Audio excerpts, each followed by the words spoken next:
Welcome to RotoGrinders Today. I'm Jordan Cooper, a.k.a. BlenderHD. BlenderHD, you're going to follow me on Twitter. And it's Friday, September 29th. We'll be taking a deeper dive into the strategy of this Sunday's Week 4 NFL DFS slate on DraftKings and FanDuel. Hit that thumbs up button on your way in the door. Give me those thummy thumbs. Helps us out. Hit the subscribe button. Hit the notification bell. Join with me. Long time no see. It's Kyle Murray, man behind the NFL projections that we see here. Or I met you, 2 years ago or 3 years ago at the RotoGrinders party. Deceptively tall. Yeah, 3 years ago, right before the world got shut down, actually. So that's how I always remember it. But it's good to be doing a show with you again. I know we did a few back then a few years ago, so it's fun to be back and doing some more with you. I'm pumped to talk some football. Okay, well, we're going to be talking about large field GPP strategy, which typically focuses on stacks, whether it be team stacks, game stacks. From an overall standpoint, Kyle, for large field GPP play, I know there's been a discussion point about bringbacks. Like people ask that in the Discord, and you could join that rotogrinders.com/Discord. It's free. You don't even have to be a premium member. Of course, to get into my channel, you got to be a premium member. But the regular sports channels, feel free to join us in there. You could always tag me. I'm in there all the time. People do I need a bringback? Do I need I'm going to stack the Josh Allen and the Bills? Do I need Tyreek Hill? Bring it back. Is it that people think in terms of, well, if the game's a shootout, big play on one side, big play on the other side, back and forth? Or are you mostly, especially on larger slates, not necessarily caring as much as getting a guy on the other side of the game? Because, we have some teams like the Eagles with a 26 implied team total, the 49ers with a 29 and a quarter implied team total. The teams on the other side are the Commanders and the Cardinals.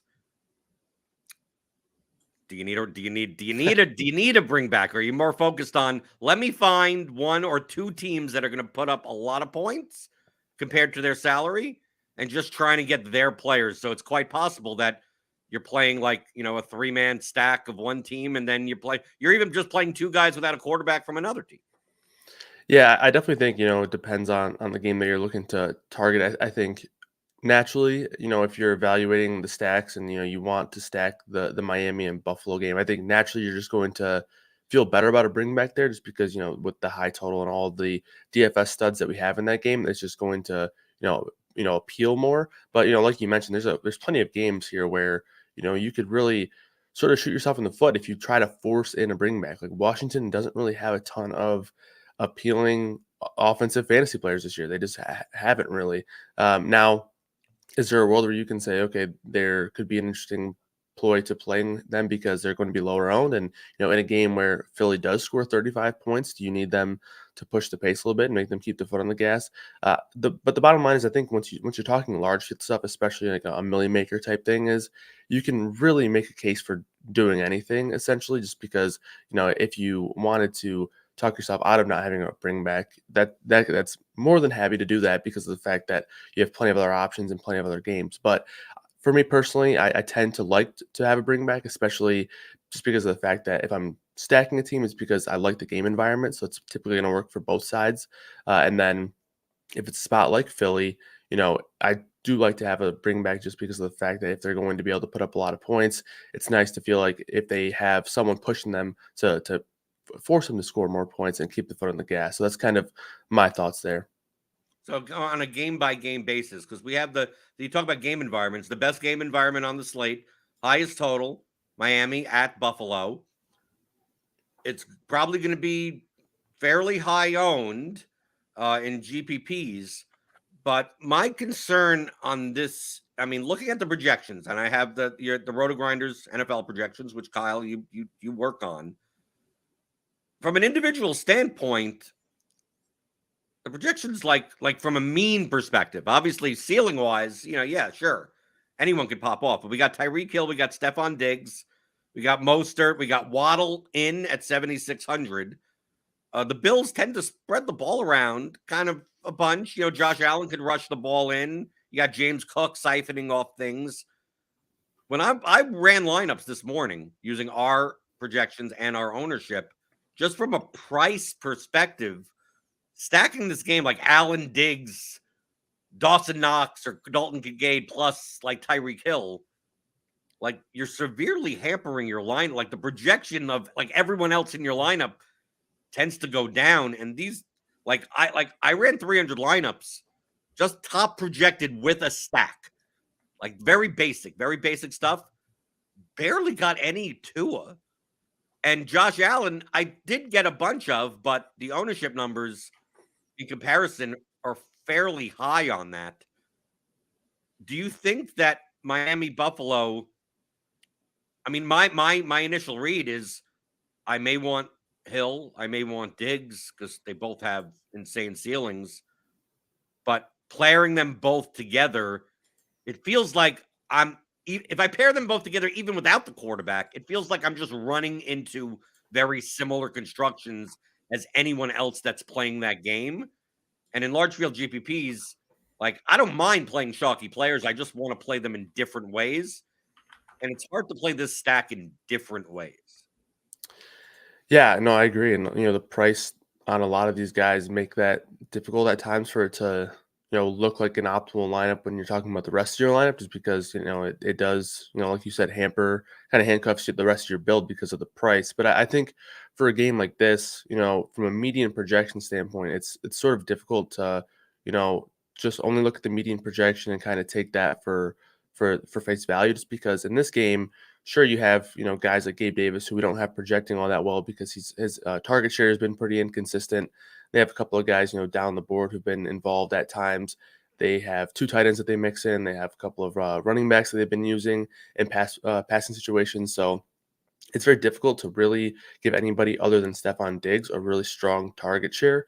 But to your point, you brought up the ceiling projections. We know the upside that these guys have, and especially in this game where we should be expecting a ton of points to be scored. I think Miami is going to be one of the best fantasy environments for teams all year, just because they're going to be scoring a lot of points. And they have a fine defense, but I just think that their current priority is offense and scoring points. I think that's going to be a really good environment. So I totally agree with your point on the prices of these guys. In terms of how you can get different within this game, I also tend to agree. Like, there's not a ton of situations in this game where I feel the public might be overlooking, other than the running backs here.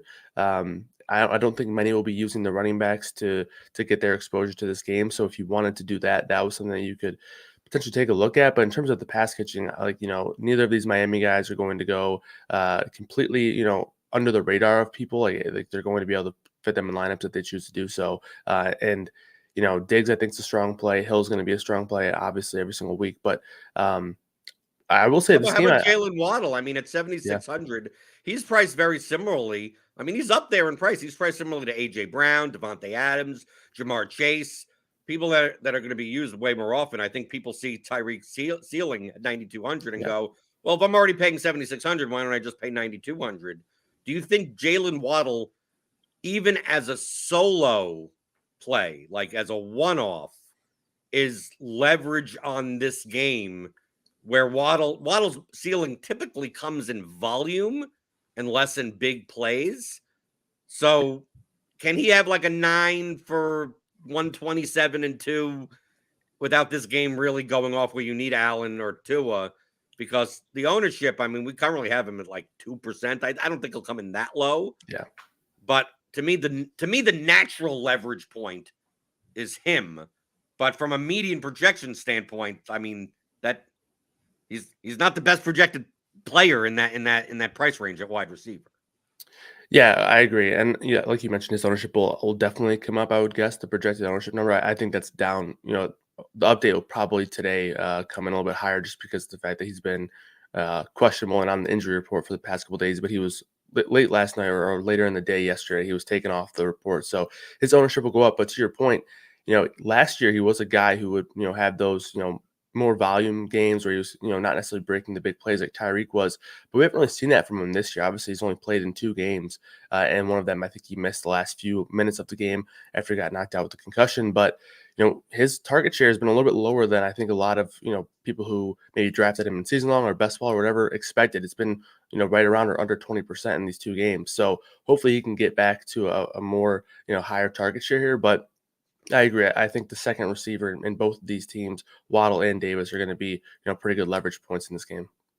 Okay, let's go move on to some other games. Uh, you start, and we'll go back and forth on games that you're looking as of right now, Friday morning, right?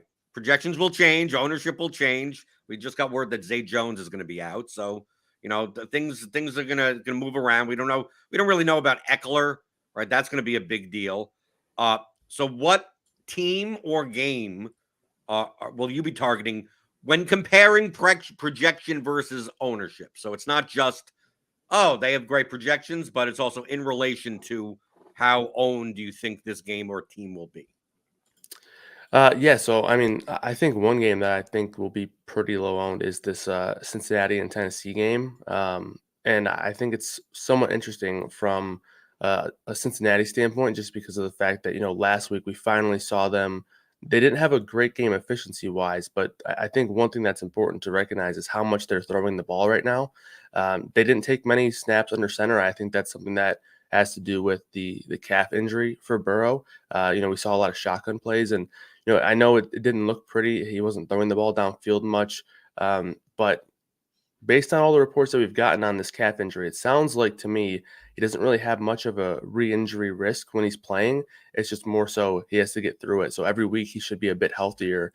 And this Tennessee team has been absolutely atrocious against the pass so far this season. They've been not only bad against the pass, but they've also been a pass funnel because they've been great against the run. And I think this points to a really good spot here for these Bengals guys to bounce back and potentially break out on the year. And we talked about the quarterbacks in the last game.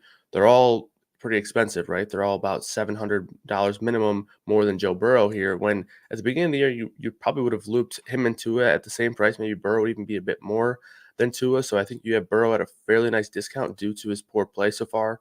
And obviously we saw Jamar Chase break out in that Monday night game. That's the upside that we know he has, but there's still more there, right? Like he hasn't found the end zone yet. He hasn't really broken a long play for a touchdown, obviously. I think he had a 43-yard catch in that Monday night game. But yeah, I think some big production is coming for Jamar Chase, and I'm very curious to see where the ownership falls. In terms of receivers, you kind of have a cluster of guys in this, 7.5 to 8K range. Guys like AJ Brown, Keenan Allen, Jamar Chase, Devontae Adams, Stephon Diggs, all of these guys, and then you have Tyreek Hill and Justin Jefferson, much more expensive than that group. So I think Jamar Chase is going to go pretty overlooked, and T Higgins will have very little ownership. So this Bengals stack I think is very interesting based on ownership. Kyle, you know me, I have the ownership antennas, right? I have the ownership feel. Jamar Chase is not going overlooked. I could tell you that for Yeah, sure. The thing is that people will play Jamar Chase and then look and go, well, why don't you just stack him with Joe Burrow and go, oh, not Joe Burrow. Like they saw that game and they're like I'll play Chase and then move on. So I think playing this correlated, if you're going to play Chase, I expect Chase to be one of the highest owned wide receivers on the slate, which it makes sense because everyone, the Tennessee run funnel, pass funnel, yeah, whatever they want to call it, right? They stop the run, they force you to pass. But I could see playing Burrow, Chase, Boyd. I mean, I don't even care about the other side. I mean, they're probably playing Chig at the tight end spot at a weak tight end position. Playing DeAndre Hopkins at 5,800. I think maybe he's a slightly better play on FanDuel. For not more touchdown focused than anything else. I think out of all this, T Higgins at 6,800, like that's the one-off guy of like, how do I get leverage off of Jamar Chase? I mean, if you saw that last game, T Higgins has hands of stone and yeah, chests of stone. Like he's not been having a great year. He had a good game, but when he can catch the ball, he is as much of a ceiling as Jamar Chase does. So 6,800 at like maybe sub 6% ownership, sub 7% ownership. I'd be down with that. If you were to play a Burrow stack, would you care that much about even playing a Titan? No, the only thing that I would probably consider is, as ugly as it's been, is taking a stab at Derrick Henry, I guess, banking on a bounce back. But I wouldn't want to force myself into doing that just because of the game. Because in a world where Cincinnati has a big game, they're probably forced to throw a little bit more. That is either going to be a close game or where they're somehow behind, and I don't think that's all that likely. I think it's more so the Bengals get there if they are able to score 30 points throughout the course of the game rather than have to play catch up. But I think the name that you threw in there was pretty interesting. Okonkwo as a punt tight end. He's been decently involved, and I don't think he has a very high ceiling, but I think we're going to see him find the end zone a few times over the course of the year. So if this could be one of those weeks to do it, I don't mind him as a bring back. It's just that tight end sucks. Exactly. So, like, if you're going to play a 3K tight end, you might as well play a 3K tight end that's kind of correlated to other pieces. It's very similar, like catchers in MLB, right? Very similar to even when, if you're stacking a team. I don't mind triple stacking. Like, just play Irv Smith if he's in, right? It's like, fine, play Chase, Boyd, Smith. Like, what's the opportunity cost at tight end is so low outside of, playing the Kelsey types, playing the really top end, that, playing a one-off 3K tight end, like the range of outcomes of those players are not all that different. So you'd rather benefit from correlation. One game I want to talk about that's on my radar is, and it's not going to be off the radar, is the Raiders at the Chargers, which is one of the later games. And a lot of this is going to depend on whether or not Austin Eckler is in or not. And from a projection standpoint, I mean, I'm assuming Eckler's out, which obviously opens up our favorite the past couple of weeks, Josh Kelly at 5,300. If you want to go back to that. But also, it affects Keenan Allen's target. It affects these wide receivers' target shares because they haven't been throwing to Kelly, but they do throw to Eckler.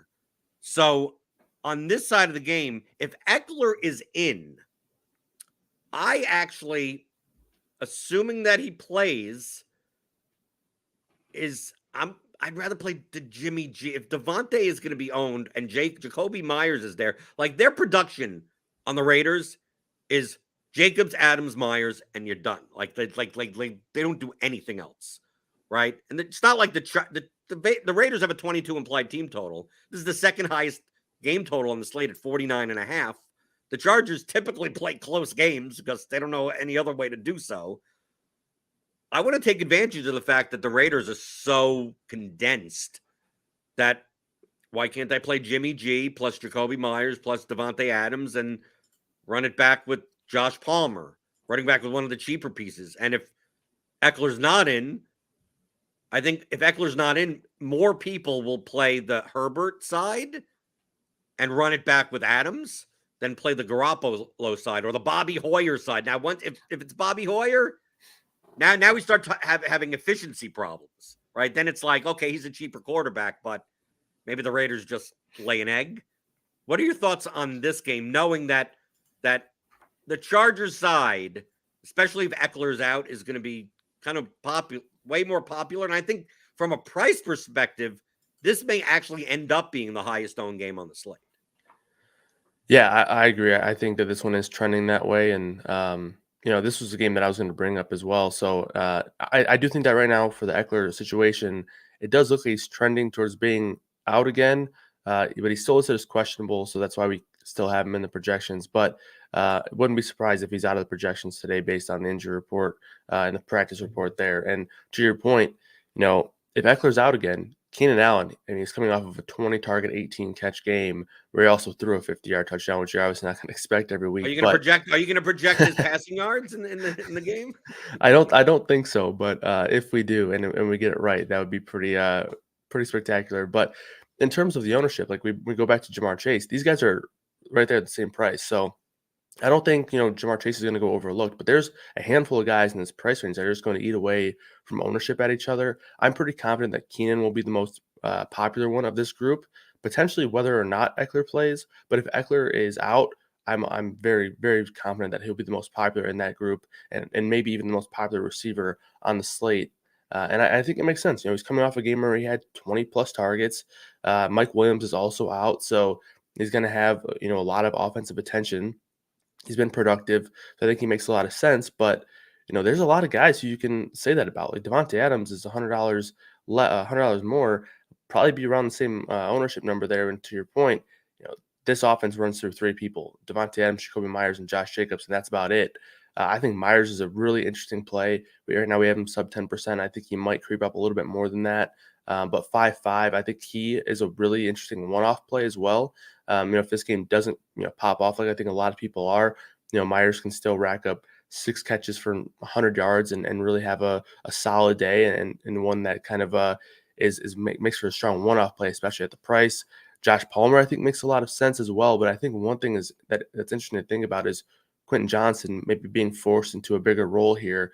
3,700. If his ownership's going to stay, as at a fraction of Palmer's, I'll take a stab at Johnson over Josh Palmer. I like Palmer's talent. I think he's fine.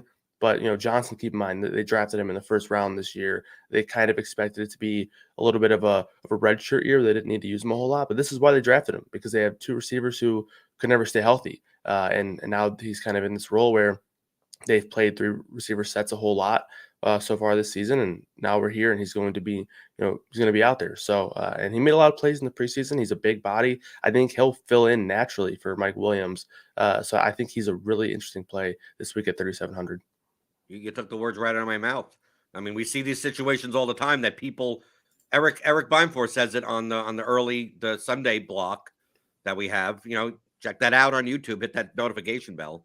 That people treat NFL DFS like NBA DFS. Yep. Right. It's like, oh, this guy's out, which means everyone else gets the usage, or someone fills in and they're going to be the other. It's like, what happens if Josh Palmer, who's going to be a popular punt play at 4K at wide receiver, what if Josh Palmer's role just doesn't change? Like, it's the same role that he's always played. It's just that Quentin Johnson steps in, or Gerald Everett plays more snaps. And like, we have this like, oh, well, Mike Williams' target share is gone, so it has to go somewhere.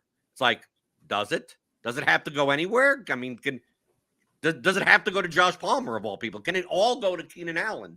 So I think the ownership disparity, I think if Eckler's ruled out, Josh Palmer's ownership will start going up more. Yeah. Because the target share will start going up because Eckler's, you take that out. And it's quite possible Josh Palmer's 14% owned and Quentin Johnston is 4% owned. And probably one shouldn't be 3.5 times more owned than the other when the projection is only like 3 points different from one another, right?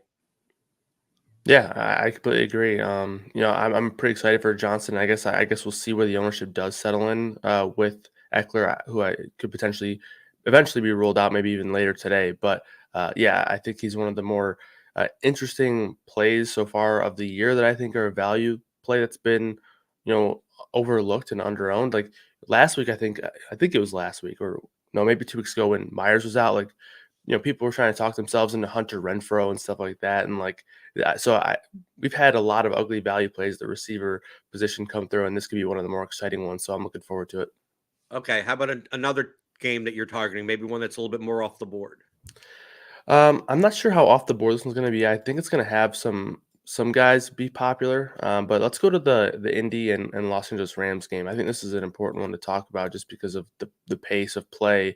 I don't think either the quarterback will be super high owned. We'll see some popularity for Richardson there. We have him at about 9% right now. The Kyron Williams number is very, very high, not only projection but also projected ownership wise. And this was a number that when we first ran the slate, we looked at it and we thought it was high. And then we looked at it again and we realized it might not be high enough because of this guy's do you current have role. I mean, what your projection for Kyron Williams? He is currently right now in our projections the highest salary adjusted value player on the entire slate at 6K. Are you projecting him? I mean, what snap share? Because we've seen him play like both these running backs in this game, Williams and Moss, have played nearly, if not all, of the team's snaps in the previous game or two. Do you think that's going to stay going forward? And I don't know about you. It's hard to project Ronnie Rivers for snaps, right? It's hard to project like Trey Sermon for snaps.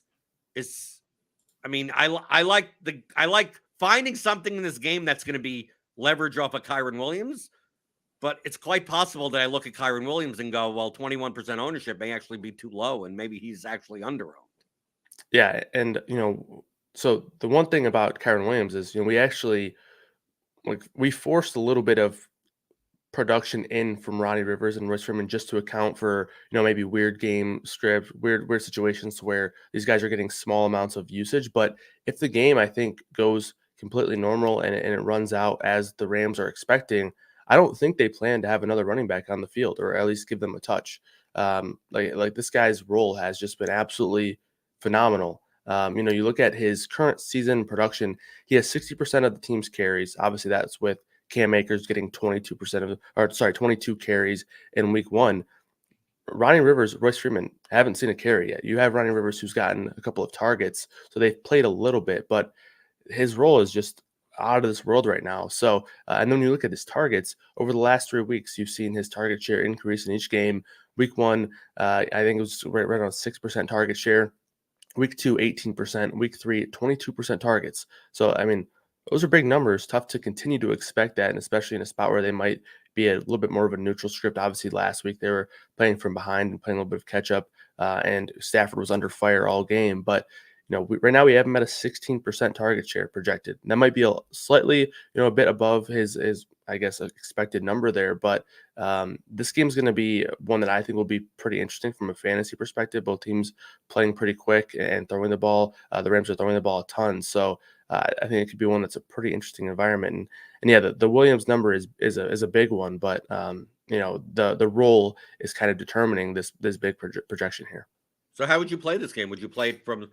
I mean, you would think from a ceiling perspective, you'd play it from the Richardson side, but I mean, what are you pairing him with? I mean, it almost feels like you could play the game with 2 Rams pieces and then just Richardson with maybe Josh Downs. I mean, at 3,500, like, is that like a pivot off of like a Josh Palmer type, one of the punt type of wide receivers that doesn't need to get a ton of points, but I mean, he could put up a 550 and 1 touchdown type of line. I mean, it's just a weird way of playing the stack. Or would you rather do leverage off of Kyron Williams and do Stafford, Nakua, Atwell? Or with Williams' target share, you could still pair Kyron Williams with Matthew Stafford also. Yep, I think in large field builds, I would prefer to start with Stafford and pair him up with 2 of these Rams receivers. But if you like we talked about it, Kyron Williams, he is projecting as the best value on the slate right now. So, I think that he's more than fine to be paired with Stafford because of that target share. So yeah, I think that's also fine. But if you are looking to be extremely contrarian, I don't think that Puka and Tutu Atwell will have low numbers individually, but I just think that the combination of Stafford plus those 2, and obviously not having Kyron Williams, I think that'll be a fairly unique combination. And I don't mind starting that either, especially, Tyler Higbee, he's missed the last 2 days of practice. We still haven't projected in right now because he's listed questionable, but depending on what the report looks like today, he's missed the last 2 practices with an Achilles injury. If he's out, he's been their number 3 target, essentially, I guess, outside of Kyron Williams. But in terms of wide receivers and tight ends, he's been their number 3. So even more targets potentially being funneled towards Nakua or Atwell there. Maybe a couple of guys like Jefferson pick up a couple, but obviously Puka and Tutu Atwell have had some really solid roles in this offense. So, and then you can bring that back with Zach Moss, who happens to be the same price as Kyron Williams, who has also a fantastic role. He's not as involved in the passing game. And obviously with Richardson being back, you should probably expect a little bit lower of a ceiling. Obviously some rushing touchdown upside is taken away. But his role has been fantastic as well. Sermon got a little bit involved last week, but I mean, Moss is pretty much being, tasked with everything he can handle here. And I think that you can argue that his volume might go down a little bit with Richardson there, but his efficiency should go up because, there's been tons of proof where if you're playing with a mobile quarterback, running backs are going to have more room to work with, more efficiency. So I like that stack right there with Stafford plus those 2 receivers and then bring it back with Zach Moss. One game that I'm looking at that's not like off the board, but may actually be sneaky lower owned than you think it will be is the Eagles Commanders game. And primarily on the Eagles side, I think Hurts is, I think if you're playing double ups, I think Hurts is going to be like probably the top quarter, either Hurts or Allen, depending how much you pay up for, whatever. Uh, the thing is that I think AJ Brown gets squeezed by all the other, by Keenan Allen, by Chase, by Adams. I think there's going to be more ownership on DeAndre Swift in this game. So playing the passing stack of Hurts, I mean, like really the Eagles are fairly condensed also. So like playing like Hurts plus Goddard plus AJ Brown, you don't even need, I mean, truthfully, you don't even need a run back, right? Although, you'd love the Eagles to get pushed, but Sam Howell and the Commanders, he's playing in a way where like the Eagles could get like short field after short field after short field. Maybe the Eagles just put up, maybe the Eagles do maybe not what the Dolphins did last week. But if I told you that the Eagles put up 6 touchdowns in this game, I mean, there's only so many people that it could go through. And if you're going to go away from, I wouldn't say a chalky DeAndre Swift, but maybe overowned, I think that backfield may not be as solidified as we think, even though in the last game, Gainwell didn't get as much action. I'm willing to go on the other side because I don't think AJ Brown's going to be more than like maybe 11% owned or something. I mean, Hurts maybe a decently owned quarterback, but just not sure if people are going to be stacking this game in this price range. So I'm willing to take a shot, especially at the same prices as the Chargers Raiders game and the Miami Buffalo game. So do you? I know you said earlier that you're much more inclined to play this with the Commander on the way back.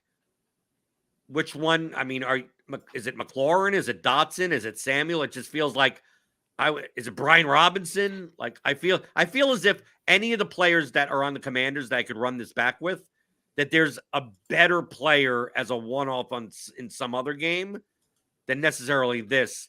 Ceiling wise, I have to side with McLaurin, but you're the one that does the projections. What do you think about it? Yeah, ceiling wise, I would go with Terry as well. But I think, back to our Cincinnati and Tennessee conversation, I think what I would do is look at Logan Thomas at 3,100 if he's able to return this week.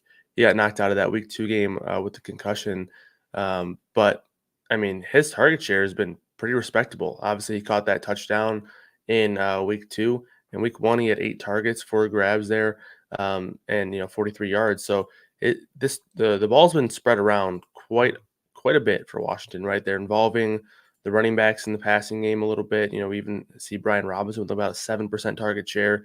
Gibson's there at 10%. You have 3 tight ends with a 10% target share or higher. Obviously, it's going to be a little bit of a skewed number there because Thomas was out last week, but Thomas is third in terms of target share on this team, 17%.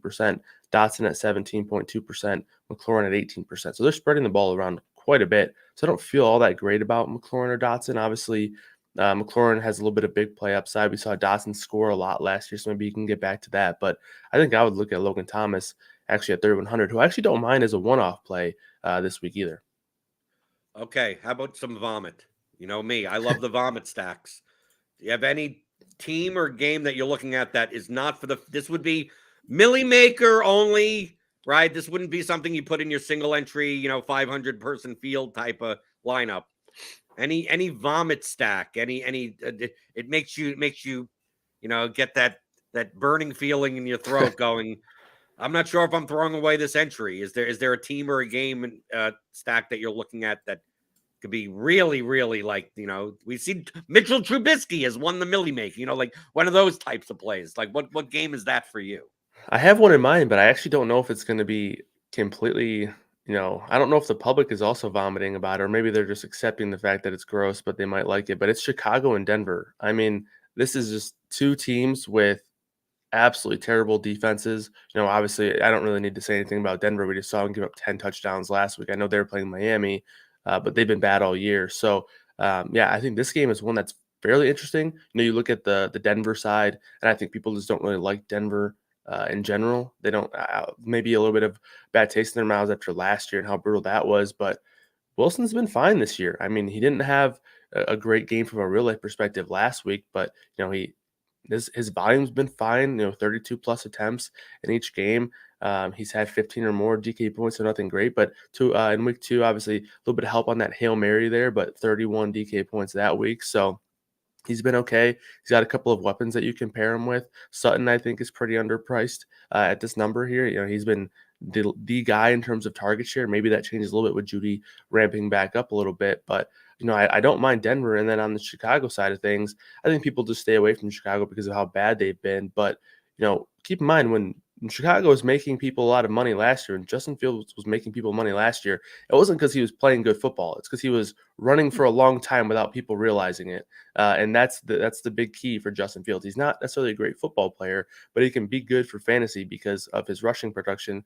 And a lot of that comes from improvised plays where, it's not like he's just being better than everybody else. He's just running faster and getting away from people. So Fields, I think, makes a lot of sense here at 6,600. And you have a couple of options to pair him with if you want to do so. I think you can play him on his own. DJ Moore, 5,600. We saw he had a good game in week 2, sandwiched by a bad game in week 1 and then an average game last week since he found the end zone. But Fields and Moore, I don't mind that combination this week. I think it's going to be pretty ugly, and people might be afraid of it because of the bad production so far. But I do like it. I think this game could be one that is sneaky good for fantasy production. Okay, you're gonna like mine, Kyle. Mine is based on the fact I ran lineups this morning. This team stack and this game produces the lineup with the highest ceiling and mean fantasy score based on our RG NFL projections. So if you paired this quarterback with 2 of their pass catchers and have a run back, Kyle, I mean, you do the projections. Are you gonna? Do you know what team I'm talking about? Oh man, I actually, because you do them in a vacuum where you're not concerned yourself of how they're combined together. But if you actually ran the solver and said, okay, I want one quarterback with 2 pass catchers and one guy from the other side of the game, this one comes up. I mean, I just have all the numbers in front of me. I wrote them down. This one is this is over. This would be higher than Hurts, higher than Allen, higher than Tua, higher than it's one guy, and you're not like, and their team total for the in comparison to the slate is not like it's low, but it's not like it's deceptively higher than some other teams that we may be looking at. Is it going to be in the Pittsburgh-Houston game? That would be correct. Yeah. That would be Kenny Pickett. Yeah. Kenny Pickett plus Pratt Freiermuth plus George Pickens and with Tank Dell as the run back is the highest mean projected combination of a 3+1. These defenses look good, right? But also these are kind of 2 like shit show type of teams, right? Yeah. CJ Stroud has looked good and they've thrown the ball more, but I don't know if Pittsburgh's going to allow them to do that. We could see, I could see this game, the range of outcomes of this game being the common one that people are going to think of this game is going to be 16-10, and that's about it. And like a lot of punts and field goals and inefficiency. But it'd also be one of those games where broken play, pick sixes, like one of those shit show type of games that ends up being, 35-23 out of nowhere. Pickens and Dell are both big play people. We're not talking about non-big play type of people. You could always throw in a Dalton Schultz. You could always play a Dameon Pierce at 5,100. He could break out, a run. Robert Woods is old, but, they may have to rely on him a little bit more with the Steelers defense. Nico Collins, 5,100. These guys are it's a price play. The reason why it projects well is because price-wise, this is really cheap. It's the definition of vomit. It's a cheap stack that has a high median value. The ceiling is questionable, but Kyle, are you on board with playing Kenny Pickett in your most vomit-inducing lineups?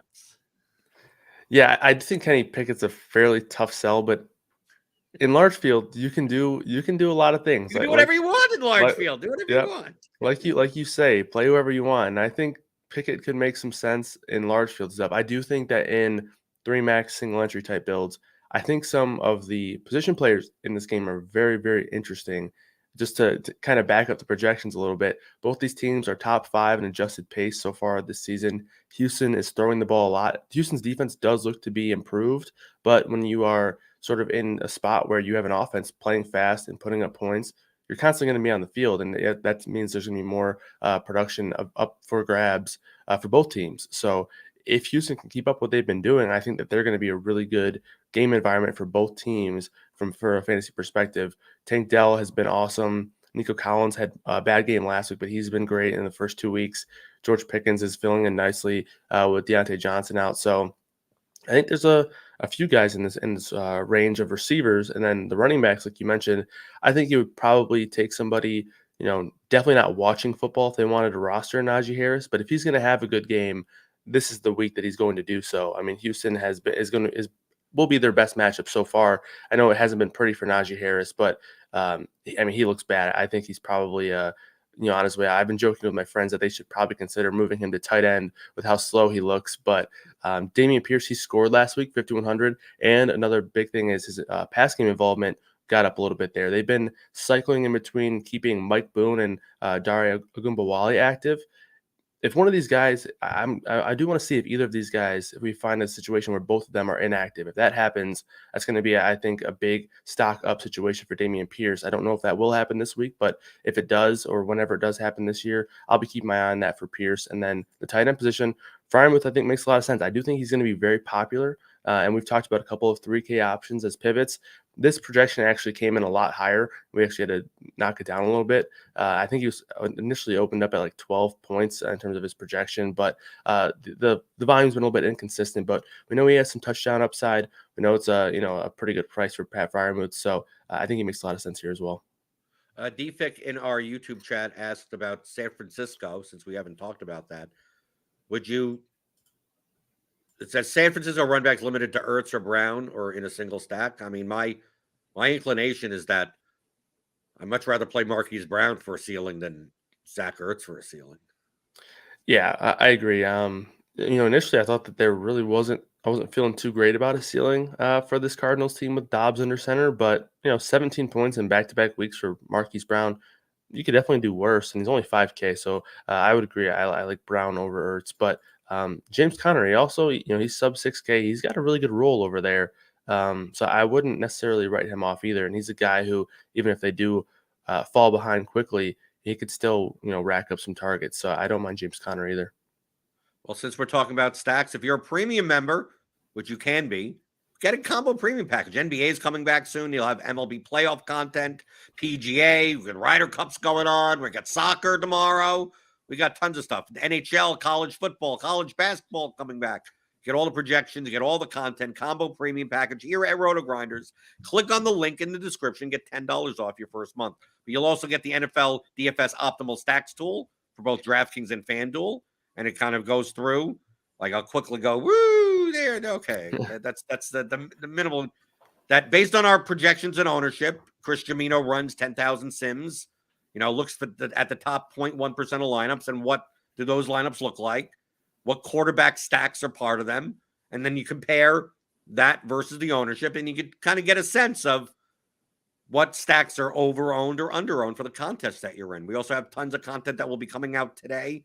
We got the Sunday best, Noto's key personnel, hitting the nuts, Squirrel Patrol's top stack, Santi's single entry strategy. We got all the consensus value rankings. We got all the tools here, the Slate IQ for the main slate. We got everything here if you're a combo premium subscriber, as well as the props and pick'em package, right? Kyle, I mean, I've been shifting my money, a lot of my volume towards props and pick'em, and it's been doing pretty well. Underdog, Prize Picks. Kentucky just opened up sports betting yesterday.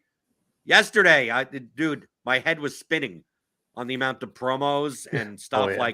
Like, dude, if you're not taking, the thing is, they won't tell you about all of them. Like, they're all in like their promo windows, so you'll see profit boosts and bonus bets and whatever. So like, dude, some of these promos are good enough that you don't even need to know anything in order to use them, because it's Kentucky.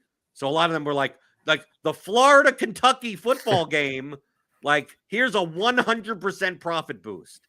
So it's like, dude, I could literally put this on anything in that game, and it's worthwhile as long as the numbers are reasonably efficient. Of course, I did a little. I took the extra 60 seconds to go, well, where's there a little bit more edge than the other? But I'm waiting. I'm having fun right now, Kyle. I'm waiting like maybe 6 days until maybe I don't get any promos, and maybe I'm limited down to $2.25. But it's fun while it's lasting. Uh, this weekend in NFL for Sunday, do you have any props or pick 'em underdog prize picks that may currently be up or maybe slightly moved that you think still has value right now? Yeah, we have a few in there for the prop model right now, so I can share a couple of those. I know some of the numbers have moved a little bit, but Logan Thomas over 2.5 receptions was one. I talked about his target share earlier. He had 8 targets in week 1. And that was at plus money when we had that over there. Another one, we just talked about this guy, Hollywood Brown, another pretty solid plus money pick here. It was at 124 when we bet it. It looks like it's at 135 now over at Bet 365. That's over 4.5 receptions as well. So those are the two that we have right now. We do have one more. Alexander Madison over 50.5 rushing yards. So those are the 3 that we have in the in scores and odds and in the props and pick'em package for the prop model right now. Right, and I use your projections as well as Cardi's Blitz projections to look at the betting markets as well as underdog and prize picks. As some have moved, I mean, a lot of the stuff that I've already taken has moved, like 5 yards in a direction, or the price has gone up 20 cents or something. So obviously, you should be getting on this stuff as early as possible, right? So Wednesdays. I mean, Tuesdays even if you can get, but a lot of times you could find very good numbers on Wednesdays. If you're waiting until Sunday morning to bet props and pick them, then you're doing it wrong. Is that? I know some people are like, well, I don't want to care about it until Sunday. It's like, well, then that's when you're doing it for entertainment purposes only. Yeah. But the serious prop players are getting their numbers in early. And some people would say, Kyle, well, we're not sure if Eckler's going to play. We're not sure if this guy's going to happen. Like, people want to wait for information. The best time to get the best numbers are when information is hazier. Yep. I'm much more likely, if I make 10 bets early and get the best of the number, like by the time Sunday happens, it's moved plenty. It's moved 20 cents. It moved 5-7 yards. 9 out of 10 times, I'm getting the best. By Sunday morning, I've gotten tons of value, CLV or whatever you want to call it. One time it'll be like, oh, whoops, right? I made that number thinking that guy was out, and now the guy's going to be in, and now the target share is now the over doesn't look good, and the number moves against me. Like, I think there's a lot of value in our props and pick'em package and on scores and odds as well, that you guys start putting stuff out early based on our prop models. And if you go back to some of those Tuesdays or Wednesdays, you're looking and you're going, how the hell did you get that number? It's like, yeah, well, we posted. You could have gotten that number, but you can't get it anymore. So like mine that I personally have myself for Pollard over 70.5 rushing yards on underdog. It's 71.5 on prize picks. I know a yard doesn't, what does a yard matter? It's like, to me, a yard matters. Do it on underdog. James Cook under 13.5 rushing attempts. It is now at 13 on both of those sites. So obviously still value, but you'll push on 13 instead of win on 13. I know it sounds, dude, I'll take that. I will claw, Kyle, for the half of attempt, the half a strikeout, half a pitching out. I will claw for that. Also, Hayden Hurst under 27.5 receiving yards. It's now down to 26.5 on both sides. So don't complain to me when Hurst gets 27 receiving yards and you lose because you didn't get the yard early. So that's what 3 of what I currently have that have not moved significantly enough that I can't like say them now. I mean, I have plenty of other ones that like you can't get these numbers anymore, so don't even bother. Yeah, Hurst right now I'm looking at our spreadsheet right now with the prop models. I don't know what book it was, but 23.5, and we still lean towards the under on that pretty significantly. We have the over on Pollard. That's the third best leverage pick of the week for us right now. 70.5 rushing yards. So the over on that. And then, looking at our model, we also have James Cook unders as well, under 57.5. I do feel better about the attempts actually than the yards because he's a guy who can break a few big ones. So I like that attempts play as well. I'm probably going to go put that in right after we get off the show. Right, because I already got Cook under 60.5 rushing yards. Yeah. So yeah, I'll claw, dude. It meant you know this over the course of a year, like, dude, it amounts to a lot. It amounts to a lot of money over time. Oh yeah, the ones that you win versus the ones that you don't. Yeah, And then you could also get a lot of these on the fantasy pick'em tool that we have for premium members. Yeah. Right, so you could look at Prize Picks and Underdog for all the sports that we offer statistical projections for. So you have MLB, college football, NHL, NBA for Prize Picks, Underdog. And if you're a premium member, you don't even have to look at the fantasy pick'em tool if you don't want to, because you could download the Chrome extension that we have for both Underdog and Prize Picks, and we'll overlay our RotoGrinders statistical projections over Underdog and Prize Picks. So if you want to just load them up on your desktop, and all you have to do is scroll and go, look at the number. Always understand that these are mean projections, so you kind of have to think of the distribution of the stat, right? And especially on Prize Picks and Underdog, you need a big enough discrepancy that satisfies, a 55+% win rate, like in a 5-pick or a 6-pick flex. But we give you all those tools, so you don't have to necessarily download CSVs, right? Work in Excel, right? Have to update projections all the time. Although I do that because I have my own process that brings it into Excel and to other tools. But we try to make it as easy as possible for you. And, the easiest way, Kyle, is to we just do it for you, which is exactly what the props and pick and package is that, like, this is kind of Kyle. This is kind of how the team picks the picks that we pick, right? Yeah, absolutely. And we have guys who put those picks in every day throughout the week. They'll get them early. They'll have them, leading up to when news breaks and stuff. So plenty of picks there. I saw a couple of Kyle Pitts plays in the picks and props. That one, there's nothing better than waking up at 9:30 or 8:30 wherever you are and watching a London football game and sweating a Kyle Pitts prop. So I'm looking forward to that personally. Okay, Kyle. People can find you Kmur DFS on Twitter. Yep. And you're not Kyler Murray.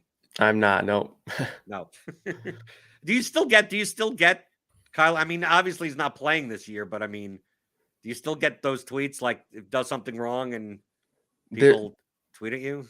I've never gotten. So there was one year, I think it was his rookie year, maybe his second year, where there was one guy who kept tweeting at me and he was mad more often than not. And it was only one guy, and eventually I just blocked him, and I was like, all right, maybe he'll get the hint. But luckily I haven't really gotten flooded with that too much. But I've never had my last name in my name, that way people don't really find me that much. But some guy somehow found me. So that was an interesting time, that's for sure. But yeah, luckily not too often. Well, you can find me on Twitter at BlenderHD. You can find me in the RotoGrinders Discord. Join us, rotogrinders.com/Discord. Hit that thumbs up button on your way out the door. Hit the subscribe button.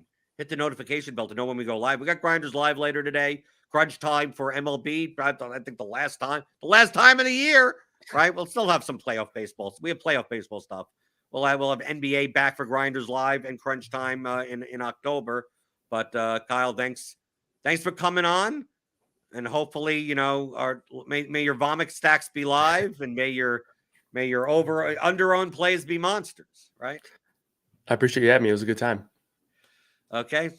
I'm here every day, right? Every weekday, 11 o'clock Eastern, going over what you're thinking about in DFS, pick'em, props, sports betting, everything on RotoGrinders today.